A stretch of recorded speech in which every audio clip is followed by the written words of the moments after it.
Yo, what's up? And like I've been explaining, or like I explained in the last video, I'm gonna think I'm gonna start doing like reaction type beat, not reaction type beats, but like mashup type stuff, where I just get my thoughts on a couple of things that I've seen over the past few weeks, and just having them in one video instead of like separating them into different videos or whatever. So with this one, I want to do my reviews for like a couple of movies that I've seen. So the biggest one that I saw was Spider-Man No Way Home.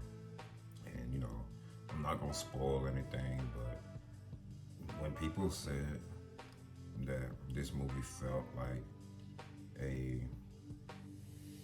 in-game type beat where it felt like the in-game version of Spider-Man, they weren't lying, bro. The Tom Holland was the best that he's ever been in this movie role as Spider-Man, and just the sheer just the way that they executed this movie was by far one of my favorite live action Spider-Mans today. And with that, I mean Spider-Man 2 from the Raimi series was just, that's one of my personal best for me.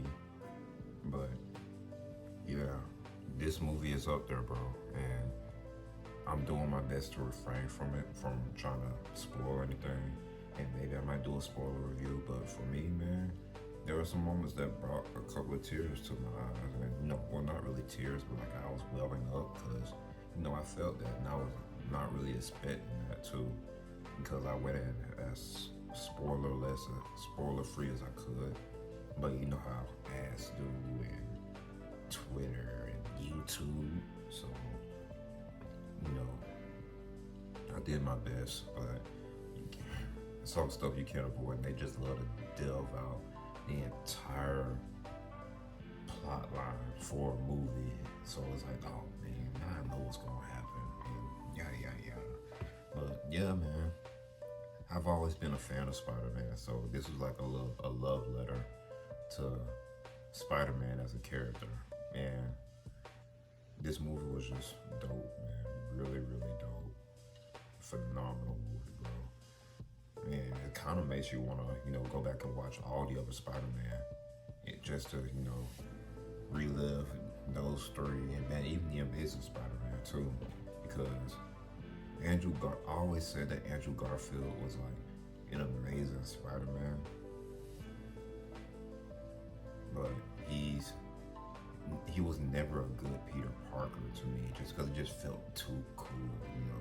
They tried to play him off as nerd. It was like, dude, I don't believe that, man. He skateboards in the hallways, and he's a photographer, bro. What kind of photographer you don't know is cool? So yeah, Spider-Man No Way Home was phenomenal, man. And I might just do a spoiler review just to, get my entire thoughts on it. But yeah, please don't check that out. Now, another movie that I saw over the course of these couple of weeks was Venom, or Venom Let There Be Carnage. And Venom was good. It was okay. I rewatched him a couple of times, and there were some funny parts, but I can see where a lot of people were like, it feels like more of a romantic comedy in some parts than, a conflict between Venom and Carnage. But at the same time, those parts didn't really bother me too much. But like, it was in my mind when watching it, I did feel like the story was a little bit rushed, especially in the beginning where we get into I think her name is Shriek.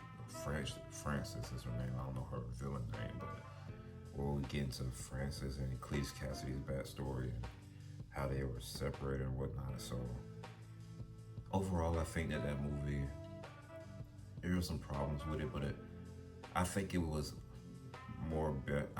better than the first movie, to me for sure. But there were still those problems where it just felt like it was just too rushed and a little bit cliche. Now Tom Hardy did his thing, but there was just some story beats, and I was like, can take it or leave it, you know what I mean? But yeah, and if you're looking to try to watch Venom and see how it connects with anything, then I mean, you could just check. You can check out the movie, but the most important thing is probably the post-credit scene or the mid-credit scene, whichever one it is. But that's probably the most important thing from the movie. But yeah, Venom was in. It was, you know, about a 6 out of 10. So No Way Home was about a 8 or a 9. Venom was about a 6. And yeah, Venom Let There Be Carnage was about a 6. So take it how you leave it, bro. But that's just me. Alright, so another movie that I saw was one that came out on Netflix called Don't Look Up. And I haven't heard anything about this movie, haven't heard promo, I don't barely get on Netflix like that anymore. So, you know, my mom and them were like, you know, you need to check this movie out, it's pretty good. And I started watching it again and I was like, okay. And then we get to the part where it's like, it's a disaster movie. And it's like, okay, this is kind of piquing my interest. And the thing about it is, it has those subtle comedy moments, but it's also wrapped around the seriousness of, okay, so this is a little bit hitting far at home right now, especially with the way that our political climate is right now in the U.S. and how if everything seems so volatile and people want to make things about nothing when there's a whole bigger issue at play. So that movie did a very, very good job of, you know, making the serious moments serious and satirical moments and the comedy moments fit in where it didn't feel so out of place, you know what I mean? So Don't Look Up, I think I would highly recommend it. I would give that movie a 7 out of 10. Just on that alone, and the fact that Leonardo DiCaprio, Scarlett Johansson, Jonah Hill, they all did their thing in this movie, and you could feel those emotions that they were conveying, and I guess it just hits close to home, and you know, puts things into perspective, right? That all this stuff doesn't matter if we're not here, so we need to take care of what matters now. That way we can focus on the stuff that we think matters later and be here to do it. Otherwise we won't. So yeah, Don't Look Up. Check that out, bro. You won't be disappointed, I promise you. What else? Promare. So I finally saw Promare. I think that movie came out like 2 years ago. And it was the same studio who did Kill la Kill, and I love Kill la Kill. That animation style was, you know, a cut above the rest, and it was like ahead of its time for me.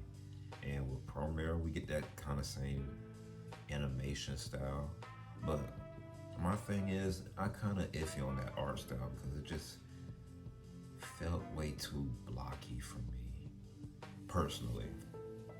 Like, I feel like they could have added a little bit more definition, a little bit more detail on the characters, but at the same time, the animation style just made them so expressive that I was like, I can live with it. So, yeah, the movie itself was definitely action-packed. I got those feelings of like Gurren Lagann, Kill la Kill, especially with the main character, Leo. Not Leo, but what was it, Gunga? It started with a G. The character that looks like the one from Gurren Lagann. I felt those vibes, and I'm not really a big fan of mecha anime, stuff like that, so that's what this was, but it did a fairly decent enough job at telling the story. So it wasn't like, you could still, if you've seen a lot of anime, then you could predict some of the story beats that it was going to. Like, you can predict who the villain is, who the protagonists are, how they're gonna play out, and stuff like that. So Promare it was. I would, if I had to give it a rating, I would give it a solid 6. It wasn't like nothing spectacular to me, but it wasn't like, oh, this is just horrible dog water, and I would never watch this again, something like that. Like, nah, bro. Premiere is pretty decent, man. So, I know I'm late, but yeah, if you haven't checked out Premiere, check it out, man. If you like stuff like Fire Force, Kill la Kill, Girl Logger, then yeah, check out Premiere, bro. And surprisingly, I watched it in the English dub, and it wasn't that bad. I usually watch those sub, but I just didn't feel like tuning in that, so I just watched the dub, and pretty solid. So I'm trying to think, was there any other movie that I saw?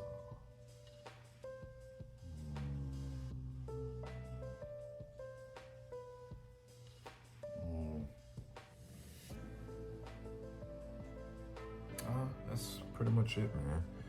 So yeah, if y'all want my full reviews, I can give them to you. Let me know in the comments down below. But yeah, man, that's pretty much it for this quick movie review mashup. So let me know in the comments down below which movies you like, which movies do you recommend I should watch, and what were your favorite parts of the movies and stuff like that. Let me know, and I'll talk to you on the next one. Peace.